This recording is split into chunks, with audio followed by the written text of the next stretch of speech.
Sotuvga chiqishi bilanoq mashhurlikka erishgan ushbu Jack CBC avialogimizni to'liq obzorini ko'rib chiqamiz.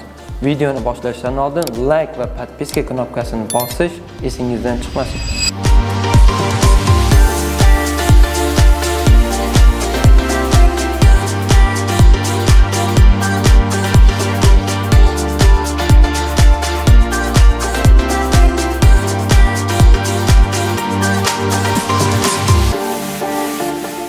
Bu avialogimiz avtomat mashinka hisoblanib, bitta pedal orqali labga ko'tarish, ip uzish barchasi avtomatik tarzda bajariladi.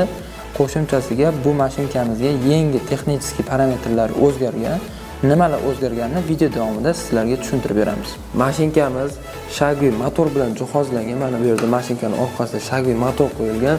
Bu Shagvi motor 0 soniyadagi tezlikda ipni kesib beradi hamda labga ko'tarib beradi. Bu qanday ishlaydi deydigan bo'lsak, aqlli aniqlash orqali ipni juda tez kesish va labkani ko'tarish mumkin. Bu narsa 0.04 soniyada bajariladi. Ipni kesish tezligi 40% dan ortiq oshiradi va ishlab chiqarish samaradorligini maksimal darajada ta'minlab beradi. Ushbu mashinkamizni igna-voditel qismi mutlaq moysiz ishlash tizimiga o'tkazilgan. Bu narsa sizga nima beradi? Matoni yog' dog'larsiz va barqaror ishlashini ta'minlab beradi. Mashinkamizni ekraniga to'xtaladigan bo'lsak, mashinkamiz ekranida yana ikkita yangi funksiya paydo bo'lgan. Bu ikkita funksiya nima deydigan bo'lsak, shu materialimizda kirishida, chiqishida ipni qancha qolishini o'zimiz sozlashimiz mumkin. Oldingi avialoglarda mexanik yoki bo'lmasa servisdan odam kelib o'zi sozlab bermasa, ichki parametrdan tikuvchi o'zi sozlay olmasdi. Endilikda tikuvchi o'ziga qanaqa ip qolishi qulay bo'ladigan bo'lsa, o'shanga sozlab olishi mumkin. Misol uchun mana bu yerda F knopkasi turibdi. F ga mana plus minus qo'yilgan. Bu narsa materialga kirishida qancha ip qolishini sozlashga, mana yerda B qilib qo'yilgan. B ni oldida mana plus minus qilib qo'ygan. Qaychi bilan ipni ham qo'yib qo'ygan. Mana tikuvchiga tushunarli bo'lishi uchun mana F da tepa tarafga yana qaychi bilan ip qo'ygan bo'lsa, bu materialga kirishida degani. B ni mana B yozuvda tagiga pastga qilib qo'ygan. Bu material chiqishiga qancha ip qolishini tikuvchi o'ziga sozlab olishi mumkin. Keyingi knopkamizga to'xtaladigan bo'lsak, mana bu yerda mana ko'zda rasmi turibdi. Bu nima deydigan bo'lsak, mashinkamizda o'zining maxsus ko'zlari bor. Mana material kirishida, o'rtada va chiqishiga, miyasiga javob beradi. Bu narsalar materialni mana mashinkamizga olib keladigan bo'lsak, mana ekranimizda ko'rishimiz mumkin. Sensor yonda. Xo'p, keyingi o'rtasida mana M, oxirida ham bor mana B. Bu narsalar materialni mashinkaga kirib o'rtada va chiqib ketdi deb turib mashinkaga buyruq beradi va shunga qarab turib mashinkamiz o'zi avtomatik tarzda ip uzib beradi. Bu knopka nima qilib beradi deydigan bo'lsak, materialimiz qalin, yupqa, setishli materiallar o'zgarganda yupqa matolarni kesib qo'yish mumkin. O'sha matolarni kesib qo'ymasligi uchun matoni mana shu sensorga qo'yib turib, ham ko'zini bosib turadigan bo'lsak, mashinkamiz sensorlarini mana shu matoga o'zi sozlab oladi.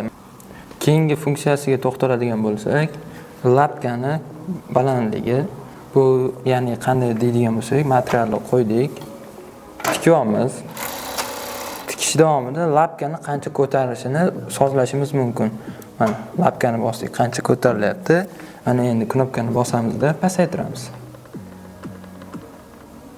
4 mm ga qo'ydik, mana ko'rishimiz mumkin, labka ko'tarilishi pasaydi. Oldinlari bu narsani sozlab bo'lmasdi. Endi bu yangi modelimizda mashinkani sozlashimiz mumkin. Bu nima uchun kerak bo'ladi deydigan bo'lsak, tikuvchi materialni tikish davomida pedalni bosib olsa, labga ko'tarib material o'ynab ketishi mumkin edi.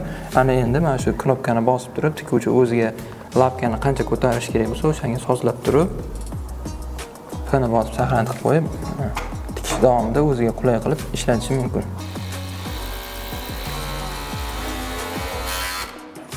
Shu knopkamizni bosib turadigan bo'lsak, mana labka knopkasini, mana bu yerda mana 0 raqami chiqdi. Buni plus qilsak, mana bir yonda F yonda, bu ya'ni nima? Materialni kirishida o'zi avtomatik tarzda labga ko'taradi. 2 qildik, material chiqqandan keyin ko'taradi. 3 qiladigan bo'lsak, material kirishida, chiqishida o'zi avtomatik tarzda labga ko'taradi. Keyingi knopkamizga to'xtaladigan bo'lsak, qaychi knopkasi. Qaychi kirishida, misol uchun mana F bir yonda bu material kirishida o'zib beradi, B chiqishida o'zib beradi. uch yonib turibdi. Mana bu yerda FB ikkalasi ham yonib turibdi. Bu degani material kirishida ham chiqishida ham o'zi avtomatik tarzda uzib berish mumkin. Kimgadir kirishida kerak emas bo'lsa, o'chirib qo'yadi yoki bo'lmasam chiqishida kerak emas bo'lsa, o'chirib qo'yish mumkin. Xo'p, keyingi knopkamizga o'tadigan bo'lsak, mana bu yerda mana plus minus qilib qo'ygan. Bu plus minus o'zini bosadigan bo'lsak, tezligini ko'tarib tushirishimiz mumkin. Maksimal tezligi 7000 hisoblanadi mashinkamizni. Buni bossak saqlanib bo'ladi. Yana boya aytib o'tganimdek, avtomat, polavtomat, ruchniy rejimga 3 xil rejimga 3 xil tezlikni sozlab qo'ysa bo'ladi. Hop, keyin mana o'ng chap strelka qilib qo'ygan, o'ng tomondagi strelkani bosadigan bo'lsak, mashinkamizni svetini, yarkisini o'zgartirishimiz mumkin, ya'ni yorug'ligini o'zgartirishimiz mumkin.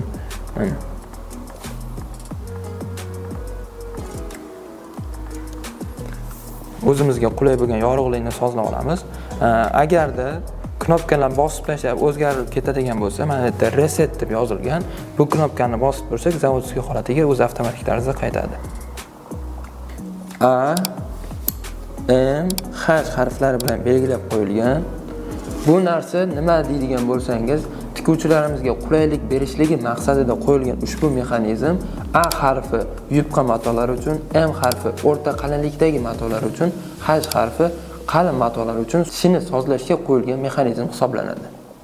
Oldingi avirluklarda mana bunda uzun ip qoldirib, hali ham bu kam qolgani, asosan oddiy avirlukda bunday tikib, chiqazib, mana bunday olib kelib kesib yuborilardi. Bu degani tikuv fabrika egasini ancha ipini isrof qilishga kiradi.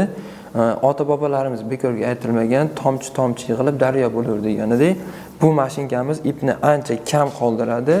Agarda menga kam qolsa so'tilib ketadi yoki bo'lmasa uzunroq qolsin deydigan bo'lsa, mashinkamizda maxsus knopkalar orqali ipni qancha qolishini ligrafga qilib olishingiz mumkin. Agarda ushbu mashinkamiz sizga ma'qul kelgan bo'lsa, quyidagi raqamlar orqali xarid qilishingiz mumkin. Mashinka haqida to'liqroq ma'lumotga ega bo'lmoqchi bo'lsangiz, opisaniyada link qoldiramiz. Link orqali o'tib to'liq ma'lumotga ega bo'lasiz. Videomiz yoqqan bo'lsa, like va podpiska knopkasini bosish esingizdan chiqmasin. Keyingi videolarda ko'rishguncha, xayr, salomat bo'ling.